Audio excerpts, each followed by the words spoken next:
ইমাম আহমদ ইবনে হাম্বল রাহমাতুল্লাহি আলাইহি রাত্রবেলা এই রুটি বিক্রেতার দোকানের ভিতরে গেলেন। দোকানের ভিতরে গিয়ে দেখেন তিনি আজীব কারবার। ওখানে আশ্চর্য ঘটনা ঘটে গেল। তিনি তাকায়া দেখেন রুটি বিক্রেতা যুবক যখন সে খামির তৈরি করে ময়দা দিয়ে আটা দিয়া যখন খামির বানায় তখন পড়ে আস্তাগফিরুল্লাহ, খামির বানায় পড়তেছে আস্তাগফিরুল্লাহ। রুটি তৈরি করা শেষ হয়ে গেলে আওয়াজ করে পড়ে আস্তাগফিরুল্লাহ। রুটি তৈরি করে যখন সে আগুনের মধ্যে দেয়, ডেকচির মধ্যে দেয়, পাতিলে দেয়, যেই জায়গায় তেল রাখা ওই জায়গায় রুটিকে ভাজে, ওই জায়গার মধ্যে দিয়ে পড়ে আস্তাগফিরুল্লাহ। এই ইমামে আহমদ ইবনে হাম্বল বিশ্বনবীকে কমপক্ষে 100 বার স্বপ্নে দেখেছেন। আল্লাহু আকবার বলেন। একদিন দ্বীনের দাওয়াতের জন্য ঘর থেকে বের হয়েছেন, ইসলামের দাওয়াতের জন্য ঘর থেকে বের হয়েছেন। দাওয়াত দিতে দিতে এলাকা থেকে অনেক দূরে পৌঁছে গেলেন। নিজের গ্রাম ছেড়ে দিলেন, নিজের জেলা ছেড়ে দিলেন। প্রায় একদিনের রাস্তা সফর করে চলে গেলেন অনেক দূরে। দিনের দাওয়াত দিলেন, সন্ধ্যা হয়ে গেল। চিন্তা করলেন বাড়িতে গিয়ে কি লাভ, আজকে রাত্রে তো বাড়িতে যেতে পারবো না, সফর শুরু করলে যাওয়া যাবে না, সারা রাত্র রাস্তায় কাটানো লাগবে, আর যে ঠান্ডার শীত পড়েছে কেমনে যায়। ইমামে আহমদ ইবনে হাম্বল রাহমাতুল্লাহি আলাইহি একটা মসজিদে গিয়ে মাগরিবের সালাত আদায় করলেন। আর মনে করলেন যেই মসজিদে ফজরের সালাত আমি আদায় করেছি, মাগরিবের সালাত আমি আদায় করেছি, ওই মসজিদের ভিতরে চিন্তা করে দেখি রাত্র থাকা যায় কিনা। ইমামে আহমদ ইবনে হাম্বল যে এলাকায় গিয়েছেন কেউ তাকে চিনে না, কেউ তাকে চিনে না। চিন্তা করলেন মাগরিবের সালাত যেহেতু পড়েছি, ফজর ইশার সালাত ওখানেই পড়ব, রাত্রবেলা ওখানে ইবাদত করে করে কাটায়া দেব। মাগরিবের সালাত পড়ে বসে বসে যখন জিকির করেন, ইশার সালাতের টাইম হয়ে গেল, তিনি ইশার সালাত আদায় করলেন। ইশার সালাত আদায় করে সকল মুসল্লিরা চলে গেল। একজন লোক ইমামে আহমদ ইবনে হাম্বল যান নাই, মসজিদের কর্নারে বসে আছেন। এমন সময় মসজিদের খাদেম, মুয়াজ্জিন অথবা মসজিদ কর্তৃপক্ষ দেখলো একজন লোক যায় না, অপরিচিত মুসাফির।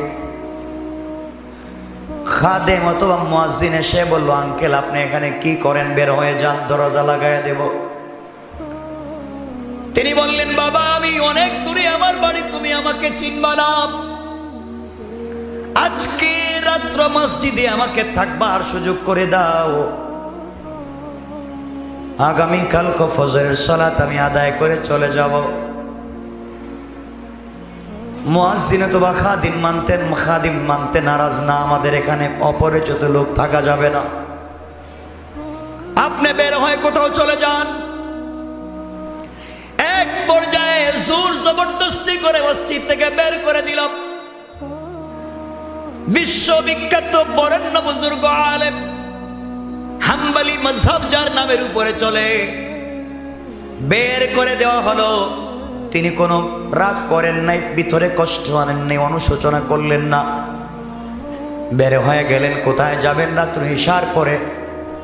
এখন তো ইশার পরে আমাদের মার্কেটগুলো খোলা, মানুষ আছে, আর আগে মাগরিবের পরেও মানুষকে রাস্তাঘাটে খুঁজে পাওয়া যেত না। ইমামে আহমদ ইবনে হাম্বল চিন্তা করলেন কোথায় যাবেন, কোথায় গিয়ে রাত্রি যাপন করবেন।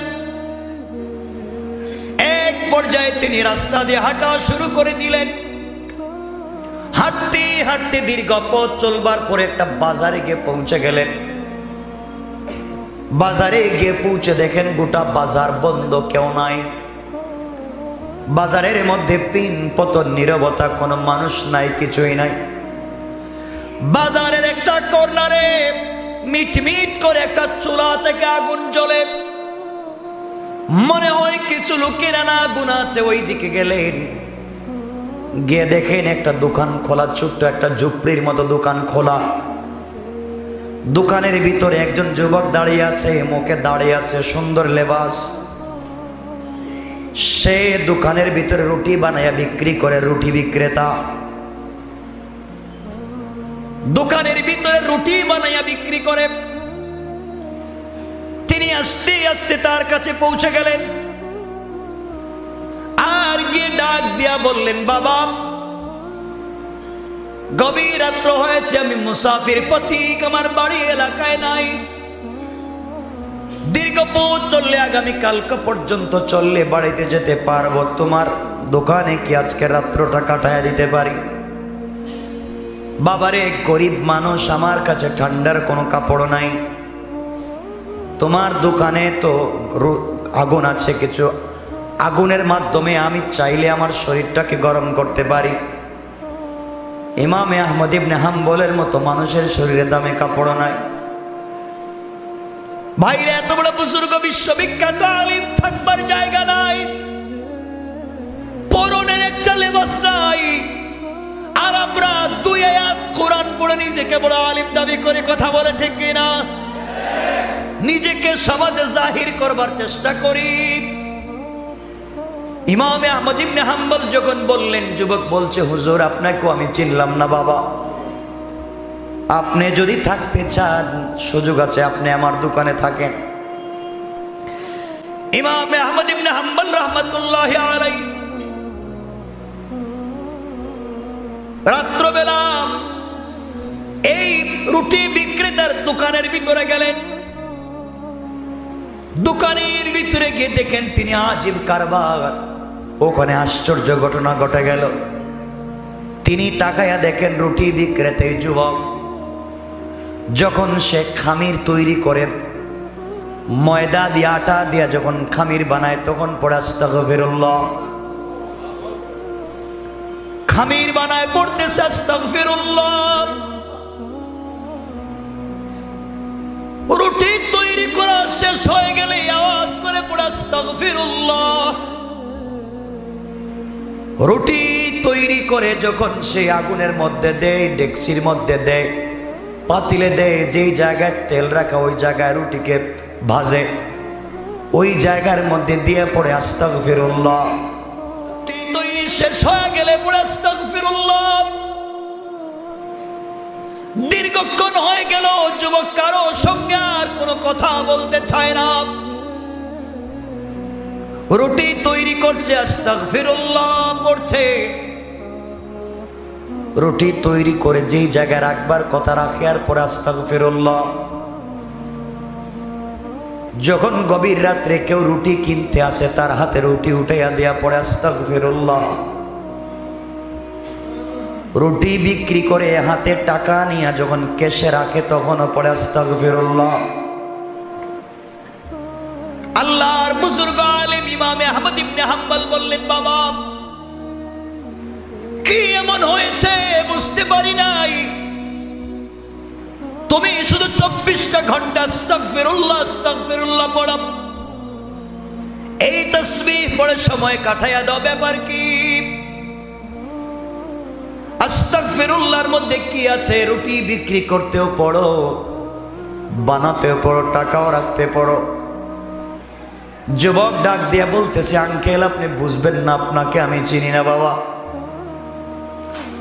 আমি এই জন্য আস্তাগফিরুল্লাহ পড়ি। আমি যে রুটিগুলা তৈরি করেছি, এই রুটিগুলা তো এক দামে বিক্রি করি, কিন্তু কোন রুটিতে ময়দা আটা বেশি পড়েছে, কোনটায় কম পড়েছে আমি জানি না, কোনটায় রুটির কোনটার মধ্যে ময়দার দানা বেশি হলো, কোনটার মধ্যে কম হলো, আমি তো বুঝি না, সব তো বিক্রি করি। কোনোটায় হয়তো একটু কম হতে পারে, একটু বেশি হতে পারে, কিন্তু টাকা তো আমি ঠিকই বেশি নেই। কারো রুটি বানাতে গিয়ে আমার হাতে লেগে যেতে পারে, তৈলের মধ্যে দিলে বেশি তৈল লেগে যেতে পারে, কোনোটায় কম যেতে পারে। তো আমি কম বেশ নেই না। আমি চিন্তা করি মানুষের কাছ থেকে ঠিকই তো টাকা নেই, কিন্তু কম বেশ তো হতে পারে তা তো আমি জানি না। এই জন্যে আমার 35 বছরের উপর এখানে বিজনেস। আমি যতদিন থেকে ব্যবসা করে যাই আঙ্কেল, ততদিন থেকে 24টা ঘন্টা এই আস্তাগফিরুল্লাহর জিকির ছাড়া আমার জবানে আর কিছুই নাই। এই লোকটার ইমানদারি দেখে, তাকওয়ার অবস্থা দেখে তিনি আশ্চর্য হয়ে গেলেন। আর ডাক দিয়ে বললেন, যুবক তুমি বলো, এই আস্তাগফিরুল্লাহর জিকির করে তুমি কি কিছু পাইছো নাকি? আস্তাগফিরুল্লাহ বলতে বলতে দুনিয়ায় কিছু পেয়েছো নাকি? যুবক বলতেছে, আঙ্কেল আপনাকে সব কথা বলা যাবে না, আপনাকে আমি চিনি না, আপনি আমাকে চিনেন না।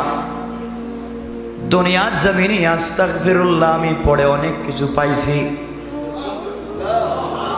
ইমামে আহমদ ইবনে হাম্বল নিজের পরিচয় গোপন করে বললেন, বাবা জোড়হাত করি, আমিও তো মুরব্বী, কোন দিন মরে যাব জানি না, আমাকে আস্তাগফিরুল্লাহ বলে কি পাইছো বলো, আমিও পড়ব। যুবক এবার দাঁড়াইয়া চোখের পানি ছেড়ে বলছে, আঙ্কেল 35 বছরের উপরে আমি আস্তাগফিরুল্লাহ পড়ি। এই আস্তাগফিরুল্লাহ জিকিরের বরকতে আমার আল্লাহ আমাকে এত দিয়েছে, আমি যেই সময় আস্তাগফিরুল্লাহ পড়ে হাত উঠাইয়া দেই, 35 বছর হয়েছে আল্লাহর কাছে আমি যা চাইছি হাত নামাবার আগে আমার আল্লাহ আমাকে তা দান করেছে।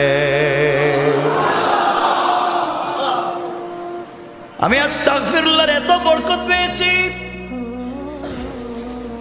আল্লাহর কাছে আমি জীবনে যা চাইলাম তাই তো পাইলাম। এক কথায় আল্লাহ আমাকে মুস্তাজাবুদ দাওয়া বানিয়ে দিয়েছেন, হাত উঠালেই কবুল হয়ে যায়। এই জন্যে আমার খাবারে অনেক বরকত। আমি এখানে রুটি বিক্রি করে আমার পরিবার চালাই, মসজিদ মাদ্রাসায় দিয়ে এতিমখানায় দেই, মা বাবার খেদমত করি, গরিবকে খেদমত দেই, গরিবকে দেই, যে যেখানে পারি দেই। এত কিছু দেওয়ার পরে রাত্রবেলা রুটি বিক্রি করি কয় টাকার, কিন্তু এত দেওয়ার পরে আমার ঘরের বরকত শেষ হয় না। আল্লাহু আকবার। ইমামে আহমদ ইবনে হাম্বল বললেন, বাবা আর কি বলো? এই গোলাপ রুটি বিক্রেতা বলতেছে, আঙ্কেল এই আস্তাগফিরুল্লাহ জিকির করার কারণে 35-40 বছর হয়েছে আজকে পর্যন্ত আমার বডিতে জ্বর সর্দি কাশির মতো কোনো রোগ হয় না, আমি কোনো কষ্ট পাই না, সব সময় আমি বডিতে শক্তি পাই।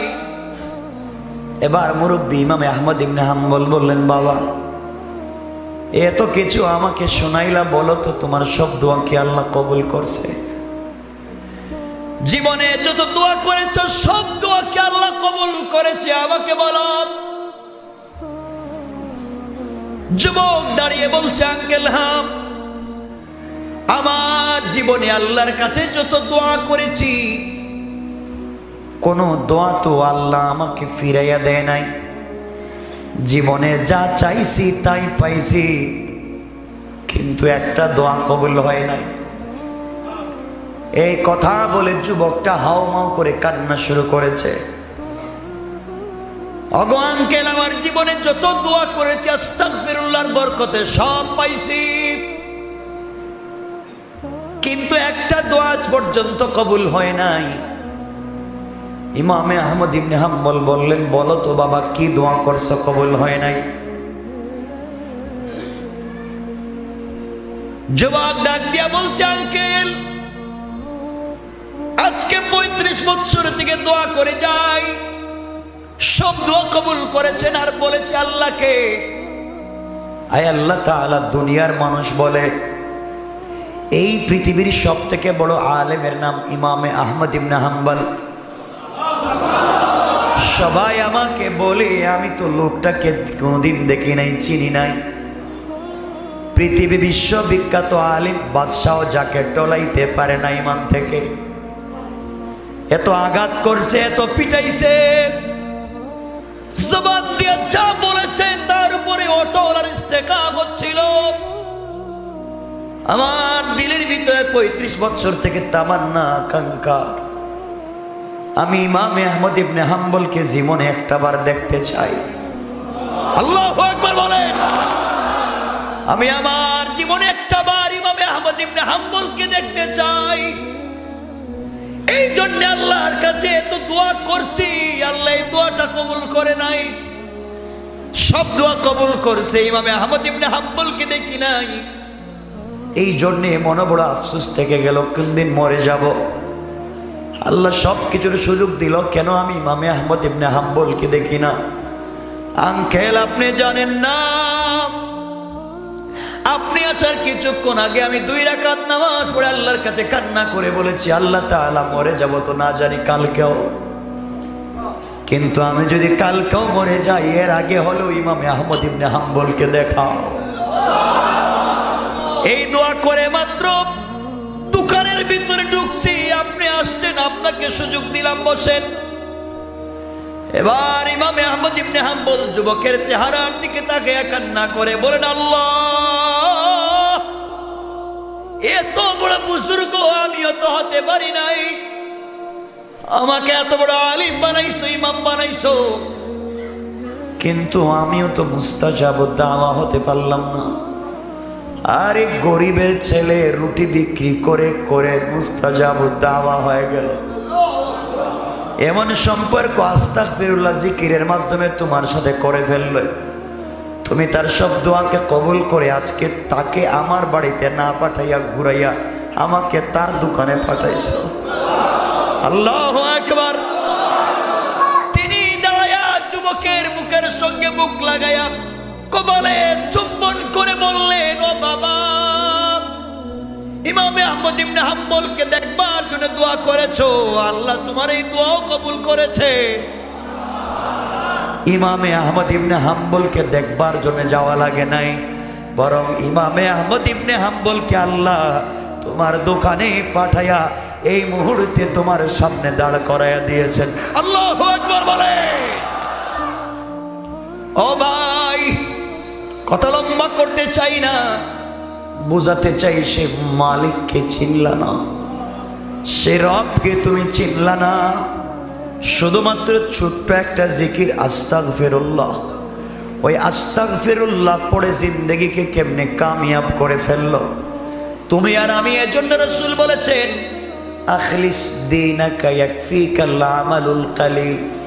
খুব বেশি আমলের দরকার নাই, অল্প আমল, নির্ভেজাল আমল, অল্প আমল শিরিক মুক্ত আমল, অল্প আমল বিদআত মুক্ত আমল, এভাবে করে যদি আমরা মরে যেতে পারি আল্লাহ আমাদেরকে মাফ দিবেন। বুঝাতে চাইলাম, এই যুবক যদি আস্তাগফিরুল্লাহর জিকির করে আল্লাহর ওলি হতে পারছে, তুমি আর আমি কেন পারি না? বোঝা গেল তোমার আর আমার দিল ঠিক নাই, তোমার আর আমার খাবার ঠিক নাই, তোমার আর আমার আল্লাহর সঙ্গের কমিটমেন্ট ঠিক নাই। এই জন্য আমার বন্ধুগণ, আমার শেষ কথা হলো, আজকের রাত্রে আমরা আল্লাহর সাথে সম্পর্ক করব। সবাই বলেন ইনশাআল্লাহ। আজকে রাত্রে আল্লাহর সাথে এমন সম্পর্ক করবো আর আল্লাহকে বলবো, আল্লাহ পৃথিবীর সবাই যদি ভুলে যায়, তোমার পায়ে ধরলাম, তুমি ভুলে যাইও না। আমার বিশ্বাস আল্লাহ ভুলে যাবেন না। এই জন্যে তো আমার আল্লাহ ডাক দিয়ে মাঝে মাঝে বলেন, গোলাম তুই ভুলে যাইতে পারিস, তুই নিমক হারাম, আমি কথা দিলাম তুই 1000 বছর ভুলে যাইতে পারিস, কিন্তু আমি 1 সেকেন্ডও ভুলি না। আল্লাহ আমাকে আপনাকে ভুলে যায় না, কিন্তু আমি আর আপনি আল্লাহকে ভুলে যাই। এই জন্যে বন্ধুগণ, জিন্দগিতে একটা উদ্দেশ্য থাকবে, আল্লাহর সাথে সম্পর্ক করা।